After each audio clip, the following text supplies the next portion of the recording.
नमस्कार, स्वागत है आपका। आप देख रहे हैं इंडिया टीवी। आपके साथ मैं हूं प्राची पाराशर। दोपहर के 12 बजने वाले हैं और आप देख रहे हैं अब की बार किसकी सरकार। पश्चिम बंगाल में 2 दिन बाद क्लियर हो जाएगा कि सत्ता की चाबी किसके हाथ में जाएगी। ममता बनर्जी चौथी बार मुख्यमंत्री बनेंगी या फिर बीजेपी बंगाल में इतिहास रचेगी।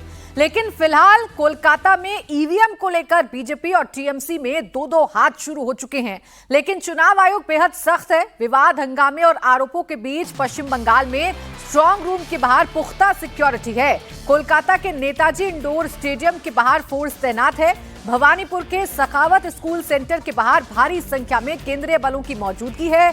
कल भवानीपुर के स्ट्रांग रूम में सीएम ममता बनर्जी पहुंची थी और ईवीएम में गड़बड़ी की आशंका जताई थी। कोलकाता में टीएमसी उम्मीदवार कुणाल घोष और शशि पांजा ने धरना दिया था। आज भी कुणाल घोष स्ट्रांग रूम पहुंचे हैं। हालांकि स्ट्रांग रूम के बाहर फोर्स मौजूद है ताकि फिर से कोई बवाल ना हो सके। दरअसल कल स्ट्रांग रूम में चुनाव आयोग की निगरानी में रखी ईवीएम को लेकर काफी हंगामा हुआ। कल रात कोलकाता के भवानीपुर के स्ट्रांग रूम के बाहर ममता बनर्जी पहुंची। उनके साथ एक गाड़ी भी थी जिस पर टीएमसी का पोस्टर लगा हुआ था। गाड़ी के अंदर क्या था कुछ दिखाई नहीं दे रहा था, जिसके बाद बीजेपी कार्यकर्ताओं ने हंगामा शुरू कर दिया। इस पूरे विवाद की शुरुआत कोलकाता के नेताजी इंडोर स्टेडियम वाले स्ट्रांग रूम को लेकर हुई थी।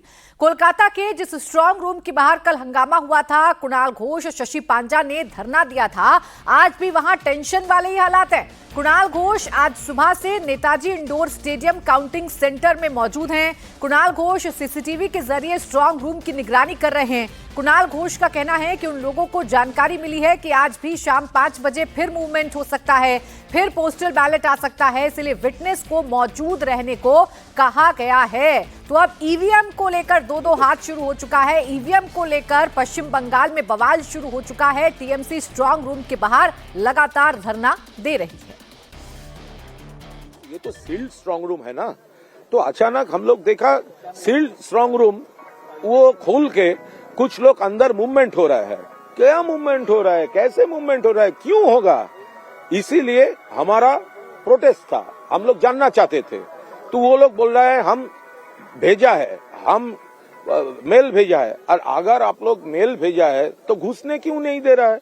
आप इन्विटेशन लेटर भेज रहे हो और खाने के लिए कुछ भी नहीं हो, डिनर टेबल पे नहीं बैठने दे रहे हो, तो वो इन्विटेशन लेटर का क्या मतलब था?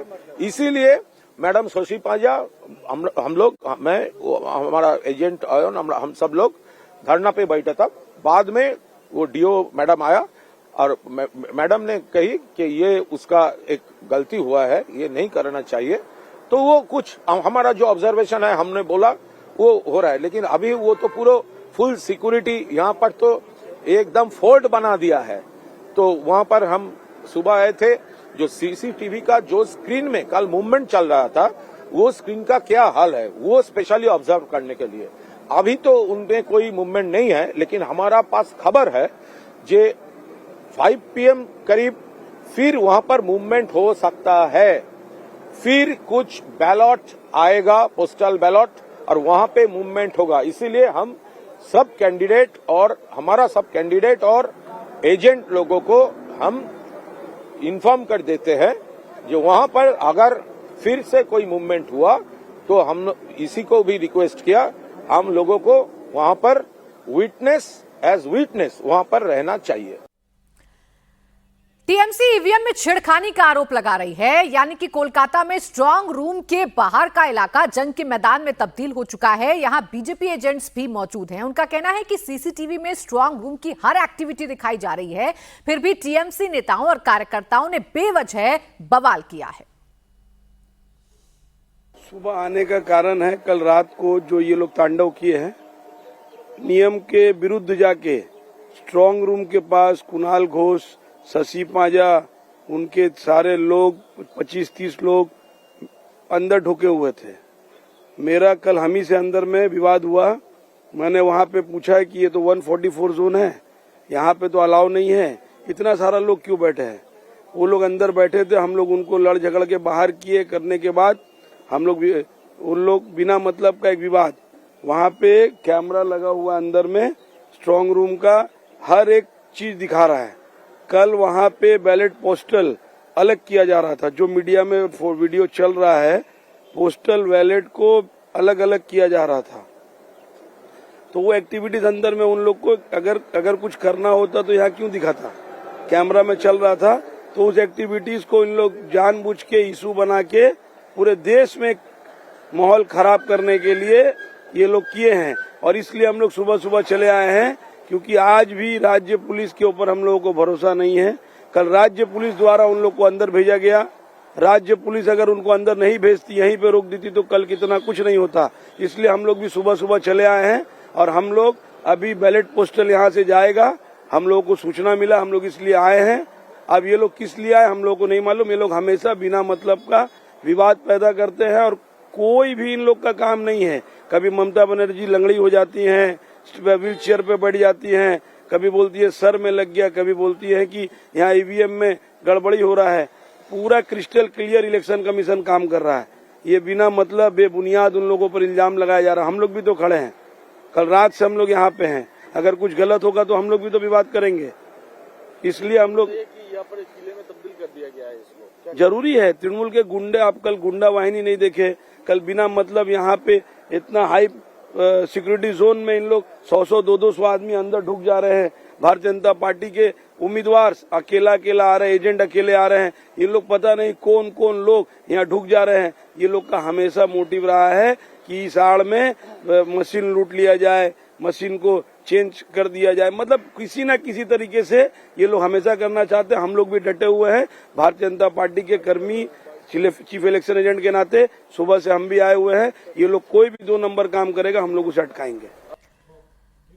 टीएमसी के कार्यकर्ता और बीजेपी के कार्यकर्ता ये सभी इस वक्त स्ट्रांग रूम के सामने मौजूद हैं। लेकिन कोलकाता में इस ईवीएम को लेकर विवाद कैसे शुरू हुआ, इसकी पूरी टाइमलाइन आइए आपको बताती हूं। पूरा विवाद एक वीडियो सामने आने के बाद शुरू हुआ, जिसे टीएमसी ने सोशल मीडिया प्लेटफॉर्म एक्स पर शेयर किया। टीएमसी का दावा है कि वीडियो में चुनाव आयोग के अधिकारी बीजेपी के लोगों के साथ बैलेट बॉक्स खोलने की कोशिश कर रहे हैं। इसके बाद कोलकाता के अनुशीलन स्ट्रांग रूम के बाहर टीएमसी समर्थक इकट्ठा हो गए और बीजेपी के कार्यकर्ता भी पहुंच गए। टीएमसी उम्मीदवार कुणाल घोष और शशि पांजा खुदीराम अनुशीलन केंद्र पहुंचे और धरने पर बैठ गए। ममता का कार्यकर्ताओं को 24 घंटे स्ट्रांग रूम की निगरानी का आदेश जारी हुआ। फिर ममता खुद भवानीपुर के सखावत मेमोरियल स्कूल के स्ट्रांग रूम पहुंच गई। फिर बीजेपी और टीएमसी कार्यकर्ता आपस में भिड़ गए। ममता बनर्जी करीब 4 घंटे स्ट्रांग रूम के अंदर रहीं, जिस पर बीजेपी सवाल उठा रही है।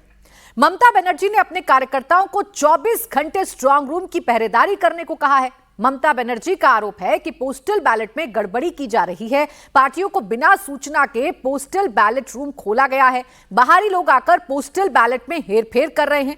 ममता बनर्जी ने आरोप लगाया कि उन्हें स्ट्रांग रूम में एंट्री करने से केंद्रीय सुरक्षा बलों ने रोका, जबकि नियम के मुताबिक उम्मीदवारों को सीलबंद कमरे के बाहर तक जाने की इजाजत होती है। ममता बनर्जी ने अपने अंदाज में वार्निंग दी कि अगर गड़बड़ी करने की कोशिश की तो उनकी एक आवाज पर सेकंड भर में 10,000 लोग खड़े हो जाएंगे। एजेंट को इतना अरेस्ट किया, इतना वन साइडेड हुआ, उसका बाद भी अगर ऐसा ईवीएम मशीन को लूट करने के लिए, अगर काउंटिंग लूट करने के लिए कोई कोशिश करे तो हम जिंदगी मत एक करके हम लड़ेंगे। और हम सब कैंडिडेट, सब चीफ इलेक्शन एजेंट को, जितना भी पार्टी है, सबको बोलते हैं आपका हक है, आप देखभाल कीजिए, but don't quarrel. This is not the place for quarrel. Counting का डेट में होता है, एक साइड और एक पार्टी रहता है और एक साइड एक पार्टी रहता है, और लोकतंत्र में चलता है। प्रेस भी एक साइड में रहता है, लेकिन ये तो ठीक नहीं है। हम आने से तुम स्लोगन शाउटिंग करेंगे तो हम बोलने तो वो तो गुजरात से आया स्लोगन शाउटिंग करने के लिए, इधर का लोकल गुजराती नहीं है जो फेसबुक में लाइव कर रहा था। मैंने देखा, मेरे को पास भेजा प्रेस। लेकिन आप बोलो हमारा तो एरिया है, हम 1 सेकंड में बोलेगा तो कॉल इंसिडेंट से हम 10,000 लेके इधर में खड़ा कर देगा। हमको बाहर से ले आने का जरूरत नहीं है। ममता बनर्जी बार बार अपनी ताकत का एहसास करा रही हैं, बार बार अपने कार्यकर्ताओं के सामने मैसेजिंग कर रही हैं। चिंता उन्हें स्ट्रांग रूम को लेकर है और ईवीएम को लेकर है।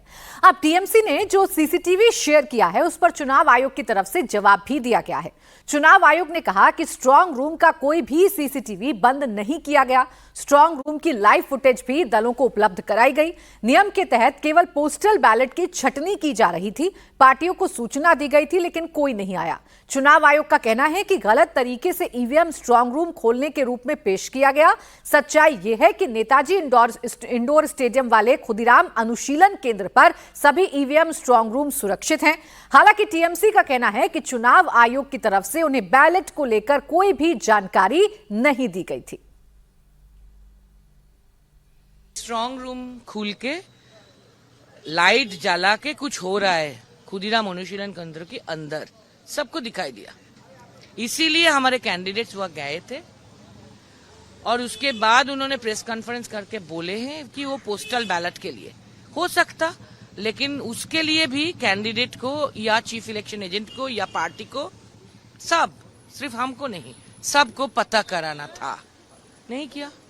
इसीलिए सिर्फ हमारे 2 कैंडिडेट नहीं, ऑपोजिशन की कैंडिडेट भी गए थे और इलेक्शन कमीशन मजबूरन उन सबको ही दिखाया कि ये पोस्टल बैलेट वाला है। तो प्रश्न ये है, वो पहले क्यों नहीं बताए? हमारे ही लोग बैठे कॉरिडोर में। वो देखिए, ईवीएम के स्ट्रांग रूम बंद हैं, वो सील्ड हैं। आज सुबह सारे के सारे सील्ड हो गए और वो अभी भी सील्ड है। ईवीएम का स्ट्रांग रूम अलग होता है, पोस्टल बैलेट का स्ट्रांग रूम अलग होता है और ये हमें निकालना ही पड़ता है और उसको सेग्रीगेट करना ही पड़ता है। तो सीसीटीवी पे विजिबल है कि वो लोग काम कर रहे हैं। तो ये इन्फॉर्म किया गया था पार्टी? जी बिल्कुल, हमने जिले की तरफ से हमने सारी पॉलिटिकल पार्टीज को मेल किया था, जो चिट्ठी थी हमारी, और आरओज को भी हमने कहा था कि अपने कैंडिडेट और उनको एजेंट, इलेक्शन एजेंट्स को इन्फॉर्म कर दें। उन्होंने भी चिट्ठी की हुई है। अब सीएम ममता बनर्जी के स्ट्रांग रूम के बाहर हंगामा करने और टीएमसी नेताओं के धरना देने पर बीजेपी नेता दिलीप घोष ने पलटवार किया। दिलीप घोष ने कहा कि ममता बनर्जी हार को बचाने के लिए बहाना तलाश रही हैं, इसीलिए प्रशासन पर ममता बनर्जी दबाव बना रही हैं। पहले तो स्ट्रांग रूम में बैलेट पेपर होता नहीं है, वो अलग से रहता है। जो पोस्टल बैलेट है कर्मचारी लोग देते हैं, तो चुनाव कमीशन ने साफ कर दिया, वो बैलेट पेपर सेग्रीगेशन होता है। एक ही बॉक्स में अलग अलग असेंबली का पेपर रहता है, कर्मचारी देते हैं, उसको अलग करके वहाँ भेजा जाता है। वो बोल दिया चुनाव कमीशन ने। इसलिए बाउंडर करने के लिए, हवा गर्म करने के लिए, प्रशासन के ऊपर प्रेशर लाने के लिए ये सब कर रहे हैं वो लोग, और कुछ नहीं है। 4 तारीख के बाद सब ठंडा पड़ेगा। हारने वाला कंप्लेन करता है। पहले हम लोग करते थे कि हम बैकफुट में होते थे, वो लोग सत्ता में होते थे, निश्चित जीतते थे, क्योंकि इतना फॉल्स वोटिंग होता था। अब वो गया पहले। आज उन्होंने जिस प्रकार बढ़ चढ़ के वोटिंग किया है, उससे पता चल गया परिवर्तन हो रहा है। इसलिए टीएमसी बैकफुट में है और कंप्लेन पर कंप्लेन करे जा रहे हैं। हर चीज़ पे कंप्लेन है। अब से एसआईआर से लेकर सेंट्रल फोर्स, चुनाव कमीशन, अभी स्ट्रांग रूम में जाकर राजनीति ममता बनर्जी बैठी हुई है। इसका क्या है? परिस्थिति ठीक नहीं उनके लिए। एक उत्तेजना फैलाना और पॉलिटिक्स करना, मीडिया में आना, ये उनकी पुरानी पद्धति है। उससे चुनाव में कोई प्रभाव पड़ने वाला नहीं है। 4-5 दिन तो उससे कुछ नहीं होने वाला है। स्ट्रांग रूम एकदम सुरक्षित है और एक सीमा तक सब जा सकते हैं। अब ये बहाना बना रहे हैं कि चुनाव हारने के बाद क्या बोलेंगे, उसकी पटभूमि तैयार हो रही है। तो बीजेपी इसे हार की हताशा बता रही है। बीजेपी नेता शहनवाज हुसैन भी कह रहे हैं कि टीएमसी नेताओं को इस वक्त पैकिंग करनी चाहिए, लेकिन वो स्ट्रांग रूम के बाहर ड्रामा कर रहे हैं। बीजेपी नेता ने कहा कि ममता बनर्जी की हार निश्चित है, इसीलिए उन्हें नौटंकी करने के बजाय हार स्वीकार कर लेनी चाहिए। चुनाव हारने वाला होता है, वो हार के बहाने पहले ही तलाश रहा है। ममता बनर्जी चुनाव हार चुकी हैं।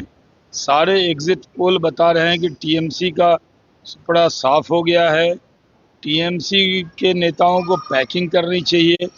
वो जाके अभी भी ड्रामा कर रही हैं। स्ट्रांग रूम पर जाके ड्रामा करना, धरना देना, क्योंकि वो बाद की कहानी लिख रही हैं। उनको लग रहा है कि जब चुनाव हारेंगे तो बाद में क्या क्या इल्ज़ाम लगाना, इसलिए इस तरह का काम कर रही हैं। ये बहुत दुर्भाग्यपूर्ण है। जब तो बीजेपी बेशक इसे ड्रामा बता रही है, लेकिन एक बात तय है, मतदान से पहले एक एक वोट को लेकर लड़ाई थी और मतदान के बाद अब ईवीएम को लेकर भी पश्चिम बंगाल में लड़ाई देखने को मिल रही है। मेरे 2 सहयोगी इस वक्त हमारे साथ जुड़ गए। ओंकार सरकार कोलकाता से हैं और पवन नारा भवानीपुर से इस वक्त हमारे साथ जुड़ गए हैं। ओंकार, आप सबसे पहले तस्वीरें दिखाइए। आपके पीछे में भारी पुलिस बल की तैनाती, सीआरपीएफ की तैनाती देख रही हूं। आज किस तरीके की तस्वीरें हैं? कि आज भी दोनों ही पार्टियों के कार्यकर्ता आमने सामने हैं या बैठे हुए हैं स्ट्रांग रूम के बाहर? जी देखिए, सबसे पहले यहाँ के विजुअल दिखाने की कोशिश करूंगा। हम लोग इस वक्त है खुदीराम अनुशीलन केंद्र, जहां पर उत्तर कोलकाता के 7 विधानसभा क्षेत्र के जो ईवीएम्स है वो ईवीएम्स इसी जगह पे रखे गए हैं। यहाँ पर भारी सुरक्षा बलों का एक तैनाती यहाँ पर की गई है। जैसे कि देखा जा रहा है केंद्रीय बल के यहाँ पर तैनाती भी है। कल तक तो ऐसा नहीं था, लेकिन आज जैसे कि देखा जा रहा है यहाँ पर जो एंट्री करने का जो रास्ता है उसी रास्ते के ऊपर बड़ी बड़ी बैरिकेडिंग लगाई गई है। लगभग 8 फीट का बैरिकेडिंग यहाँ पर लगाई गई है। चेन ताले के साथ ये बैरिकेडिंग जो है वो बांध दिया गया है। इसके अलावा बाहर में सेंट्रल फोर्स के जो है वो भी उनको भी यहाँ पर रखा गया है। हालांकि भीतर में 3 लेयर्स का सिक्योरिटी बंदोबस्त है, जिसमें पहले लेयर पे बंगाल पुलिस, दूसरे लेयर पे बंगाल पुलिस और लास्ट लेयर पे सीआईएसएफ के जो जवान है वो उनका तैनाती किया गया है। लेकिन कल रात को जो लगातार जो ड्रामा चला देर रात तक, उसके बाद आज जैसे कि देखा जा रहा है यहाँ पर कड़ी सुरक्षा बंदोबस्त किया गया है। सिर्फ यहाँ पर बैरिकेडिंग ही नहीं और इसके साथ साथ जवानों की तैनाती भी काफी ज्यादा बढ़ा दी गई है। कोई भी अंदर नहीं प्रवेश कर सकते। हालांकि जो उम्मीदवार है और उम्मीदवार के साथ जो एजेंट है उन्हें ही सिर्फ अंदर जाने की अनुमति है, और वो भी पासेस के जरिए। पास में नेताजी इंडोर स्टेडियम है और नेताजी इंडोर स्टेडियम से पास इशू करने के बाद यहाँ पर अंदर जा सकते हैं एजेंट, और एजेंट जाने के बाद जिस जगह पे सीसीटीवी कैमरे के लिए टीवी मॉनिटर लगाया गया है उस जगह पे बैठ के वो मॉनिटर कर सकते हैं। दरअसल कल जो घटना हुई, जब देखा गया तृणमूल कांग्रेस की तरफ से सोशल मीडिया में एक वीडियो जारी किया गया जहां पर दिख रहा है कि एक जो 22 कैमरे अंदर लगाए हुए हैं उनमें से एक में हलचल देख रही है। तो उसके बाद टीएमसी की तरफ से लगातार ये आरोप लगाया गया कि इसमें छेड़छाड़ किया जा सकता है। उसी के बाद कुणाल घोष और उसके साथ साथ शशि पाजा भी यहाँ पर मौके पर पहुंच गए। उनको देखते हुए बीजेपी के कर्मी समर्थक भी यहाँ पर पहुंच गए और जमकर हंगामा भी हुआ। ओंकार, कल रात जो हुआ वो हम सबने देखा और ऐसी तस्वीरें फिर से रिपीट ना हो इसलिए भारी संख्या में सुरक्षा बलों की तैनाती की गई है। लेकिन एक बात तय है कि मतदान तक इसी तरीके के हालात पश्चिम बंगाल में काउंटिंग तक, माफ कीजिएगा, ऐसे ही हालात बने रहेंगे। पवन, आप भी जरा तस्वीरें दिखाइए। भवानीपुर में तो कल ममता बनर्जी ही पहुंच गई थी। आज क्या तैयारी है पार्टियों की तरफ से भी, राजनीतिक दलों की तरफ से भी और सुरक्षा बलों की तरफ से भी? प्राची, रात को 12 बजे जितना हंगामा था उतना सन्नाटा इस वक्त यहां मौजूद है। यहां फोर्सेस बढ़ा दी गई हैं, सीआरपीएफ जवान तैनात हैं, कोलकाता पुलिस जवान तैनात हैं, और हमें कहा गया है कि चुनाव आयोग के आदेश के अनुसार आप 200 मीटर दूर खड़े हो जाइए।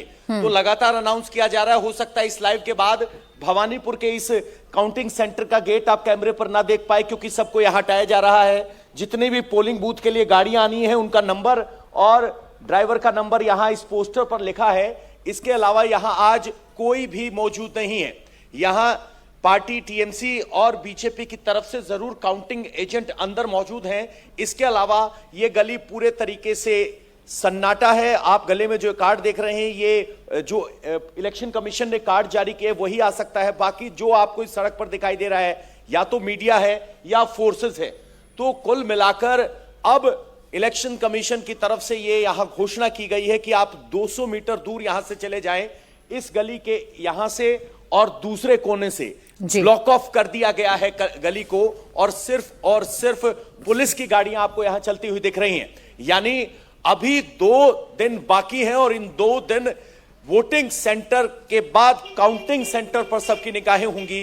हालांकि अभी तक आज सुबह ममता बनर्जी या टीएमसी की तरफ से कोई बयान नहीं आया है, और जब तक वहां कोई इशारा बयान नहीं आता है तब तक इसी तरह का सन्नाटा देखता यहां नजर आ रहा है। बिल्कुल पवन, बयान आए ना आए लेकिन टीएमसी की तरफ से मैसेजिंग क्लियर है कि कार्यकर्ता या जो काउंटिंग एजेंट्स हैं वो 24 घंटे स्ट्रांग रूम की पहरेदारी करें, और उसका असर देखने को भी मिल रहा है। लेकिन हालात ना बिगड़े, ये चुनौती है चुनाव आयोग के सामने, इसलिए इतनी बड़ी संख्या में सुरक्षा बलों की तैनाती देखने को मिल रही है।